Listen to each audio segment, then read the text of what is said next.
আসসালামু আলাইকুম রহমতুল্লাহি ওবরকাতুহু।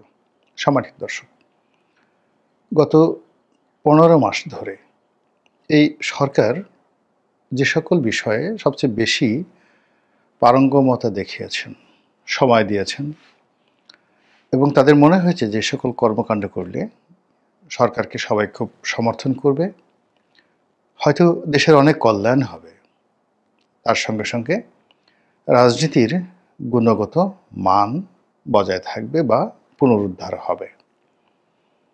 তো সরকারের সেই সকল কর্মকাণ্ডের মধ্যে আমার কাছে মনে হচ্ছে যে তাদের ১ নম্বর যেটাকে প্রায়োরিটি বলা হয়, অগ্রাধিকার, সেটা ছিল রাজনীতি থেকে দুর্নীতি নির্মূল করার জন্য বঙ্গবন্ধু পরিবারকে সামনে এগিয়ে নিয়ে আসা।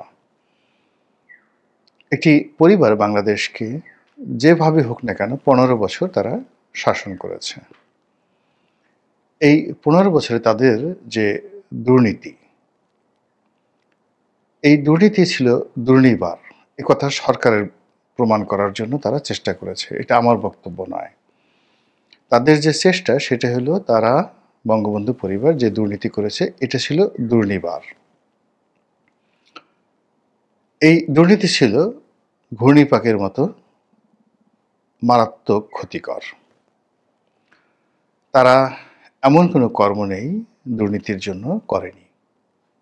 টাকা পাচার, ব্যাংক লুট, শেয়ার মার্কেট লুট, জায়গা জমি দখল, অন্যায়ভাবে সরকারি সম্পত্তি গ্রাস করা, এরপর বিত্ত এবং বিলাস অথবা বৈভবের পাহাড় গড়ে তোলা।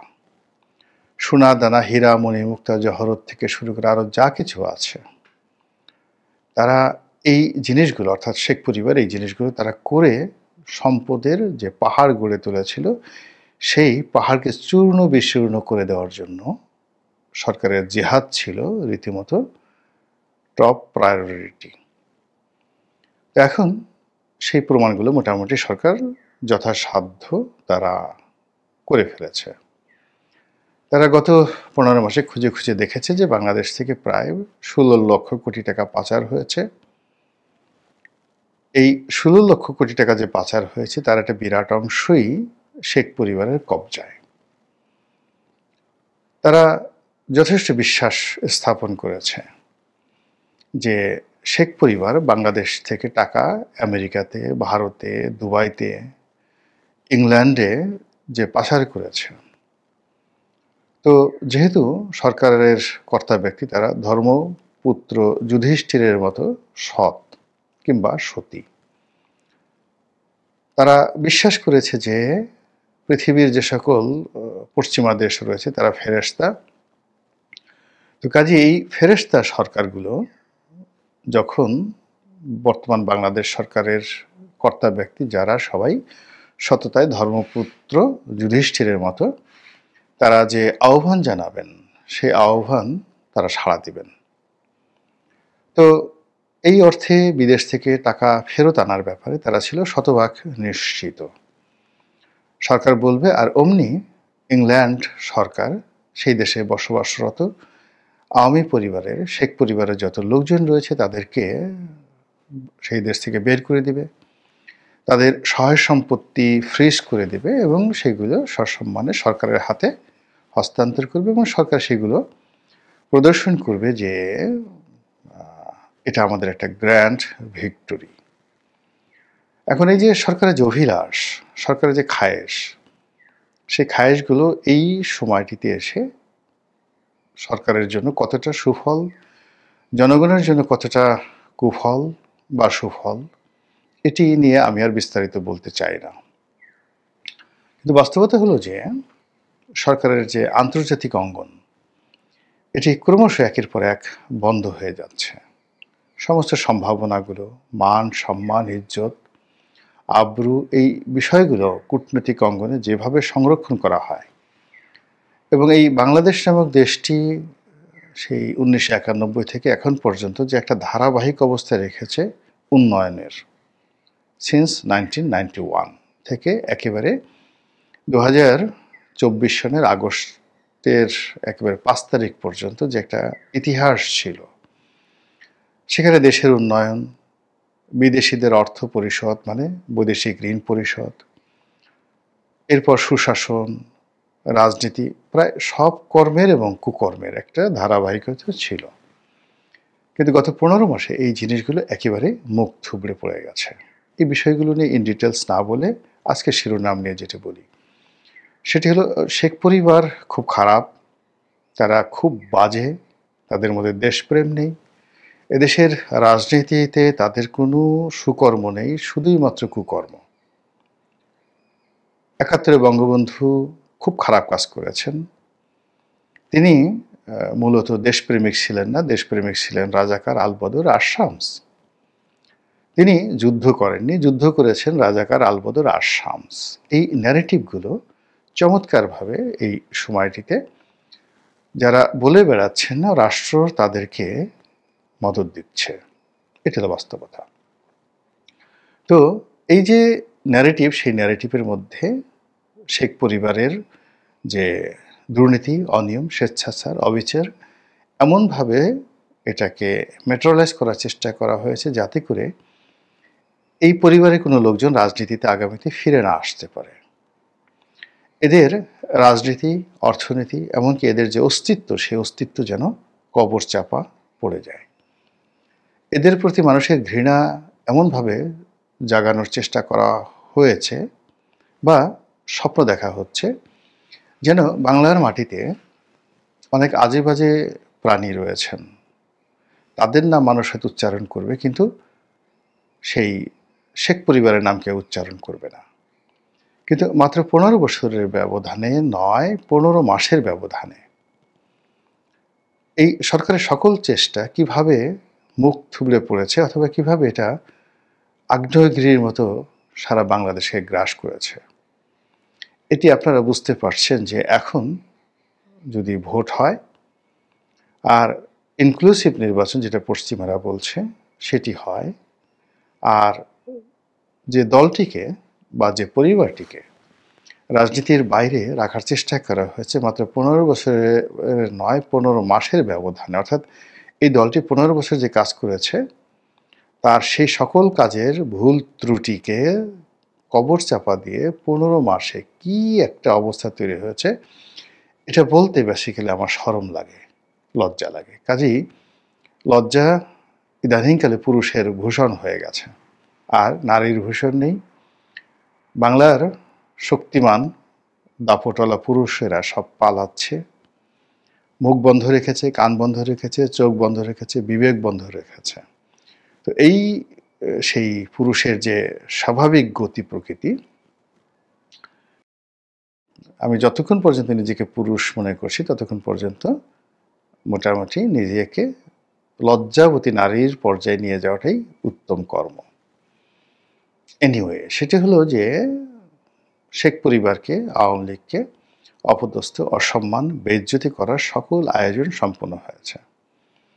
তারই ধারাবাহিকতা আমাদের মহামান্য আদালত থেকে এই পরিবারের অনেকের বিরুদ্ধে রায় এসে গেছে। শাস্তি একেবারে অবধারিত আরও হবে এমন অনেকগুলো মামলা রয়ে গেছে, এবং সেই মামলার বাহারি সন্ত্রাস, দুর্নীতি, অনিয়ম, অবিচার, দখল, চাঁদাবাজি, সব কিছু।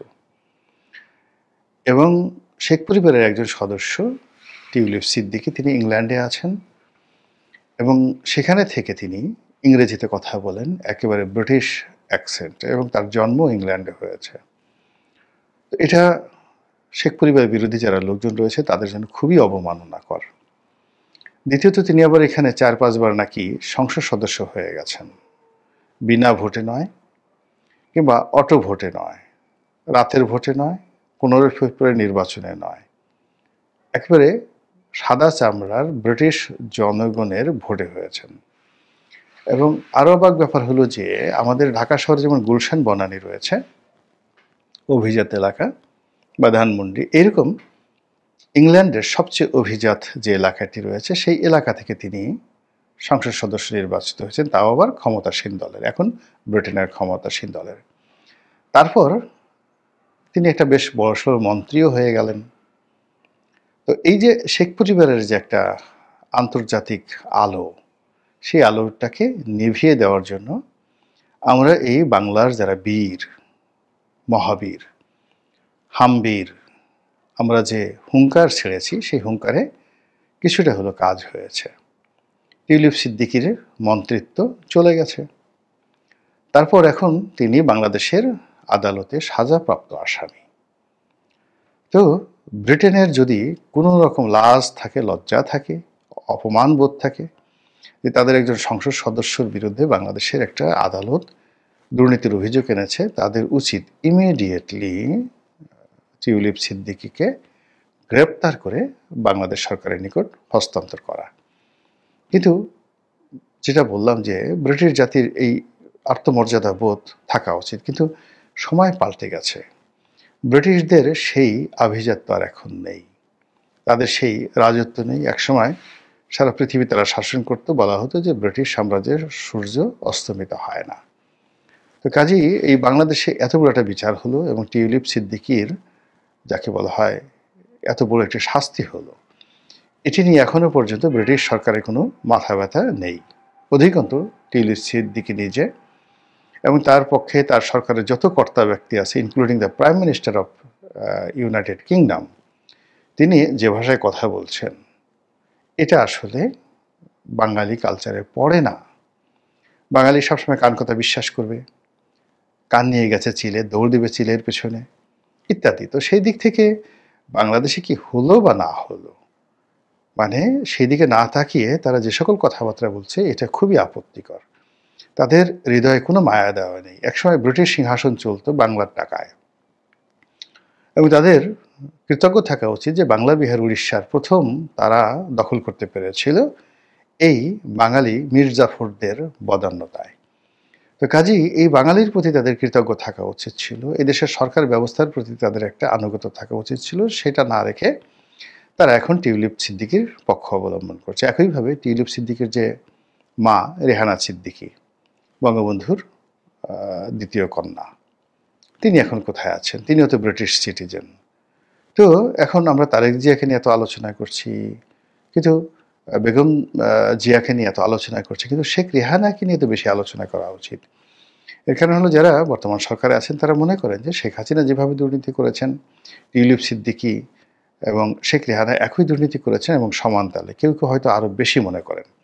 তো কাজেই তাকেও তো আনতে হবে, যেভাবে হোক তাকে আনতে হবে। এবং আশ্চর্যের ব্যাপার হলো আমরা সবাই সব কথা বলছি, কিন্তু শেখ রেহানাকে আমরা গালাগালি করছি না এখন পর্যন্ত, অথচ তাকে আমাদের খুব গালাগালি করা দরকার। তারপরে তার প্রতি রাগ দেখানো দরকার। এর কারণ হলো শেখ হাসিনার চাইতে শেখ রেহানার বয়স অল্প, শরীর স্বাস্থ্য মাশাআল্লাহ ভালো। তো পরবর্তীতে দেখা গেল যে যদি আফটার শেখ হাসিনা নেতৃত্ব শেখ রেহানার হাতে চলে আসে, তো সেক্ষেত্রে তো শেখ রেহানাকে কলুষিত করতে হবে, তাকে গ্রেপ্তার করতে হবে, তাকে অপদস্থ করতে হবে। কিন্তু সেই ধরনের যে ম্যাটিকুলাস ডিজাইন, সেই ডিজাইনে এখনও শেখ রেহানা ওই অবস্থার মধ্যে পড়েনি। ফলে টিউলিপ সিদ্দিকের সঙ্গে সঙ্গে শেখ রেহানাকেও টার্গেট করতে হবে। আর শেখ রেহানার মেধাবী পুত্র ববি, আপনার হয়তো অনেকে জানেন যে শেখ রেহানার যিনি হাজব্যান্ড ডক্টর শফিক সিদ্দিকী অত্যন্ত মেধাবী, এবং ঢাকা শহরের যদি 10টি পরিবার ধরা হয় যে গত 200-300 বছর ধরে তারা খুব অভিজাত, ধনী, শিক্ষিত, তাদের মধ্যে ডক্টর শফিক সিদ্দিকীর পরিবার প্রধানতম। তাদের গুলশান বনানীতে সেই অনেক জমানা থেকে, মানে সেই ব্রিটিশ জমানা থেকে তাদের কত ধনসম্পদ আছে, এরা যারা ওখানকার স্থায়ী বাসিন্দা, আদি বাসিন্দা, তারা বলতে পারবেন। তো এই যে শেখ রেহানা, তিনি নিজেও কিন্তু স্ট্যান্ড করেছিলেন, এসএসসিতে বা ম্যাট্রিকে স্ট্যান্ড করেছিলেন, এবং ওই জমানাতে এখনের মতো অটো পাস হতো না। তো তিনি খুবই ভালো ছাত্রী, তার হাজব্যান্ড ঢাকা বিশ্ববিদ্যালয়ের শিক্ষক ছিলেন, দেশের খুব নামকরা পরিবারের সন্তান, এবং তাদের ছেলে সন্তানগুলো মানে ববি, টিউলিপ সিদ্দিকী, রূপন্তী, এরা সবাই মেধাবী, মানে অসম্ভব মেধাবী। তো রাজনীতিতে যদি আপনার প্রতিপক্ষ এরকম মেধাবী লোকজন থাকে রাজনীতিতে, এটা আপনার জন্য একটা ঝামেলার ব্যাপার, ভীষণ রকম যন্ত্রণার ব্যাপার। তো সেক্ষেত্রে ববি এবং রূপন্তী মানে ছোট মেয়েটি, টিউলিপের ছোট মেয়েটি, মানে তাদেরও গ্রেপ্তার করতে হবে, তাদেরকেও ধরতে হবে। আদারওয়াইজ মানে এরা প্রতিপক্ষের জন্য রাজনীতির ময়দানে আওয়ামী লীগের প্রতিপক্ষের জন্য রীতিমতো বিষধর গোকরা সাপ। তো গোকরা সাপের তো লেজ বিষাক্ত, তারপরে খোলস বিষাক্ত, ডিম বিষাক্ত, বাচ্চা বিষাক্ত, টেরিবল অবস্থা। তো আওয়ামী লীগকে যারা ঘৃণা করেন, বিষাক্ত সাপ মনে করেন, তাদের জন্য এই সিদ্দিকী পরিবার, শেখ রেহানার পরিবার, বঙ্গবন্ধু পরিবার মানে যুগপৎভাবে তারা একটা ডেঞ্জারাস এলিমেন্ট। তো সেক্ষেত্রে আমি মনে করি যেহেতু মানে চেষ্টা চালিয়ে যাওয়া হচ্ছে এবং ইতিমধ্যে অনেকগুলো ন্যারেটিভ তৈরি করা হয়েছে, ফলে ফুল ফ্যামিলিটিকে টার্গেট করে যদি এগোনো যায়, হয়তো আমাদের এই মুহূর্তে যারা ধর্মপুত্র যুধিষ্ঠির আছেন তারা সফলতা পেলেও পেতে পারেন। আসসালামু আলাইকুম রহমতুল্লাহি ওয়া বারাকাতুহু।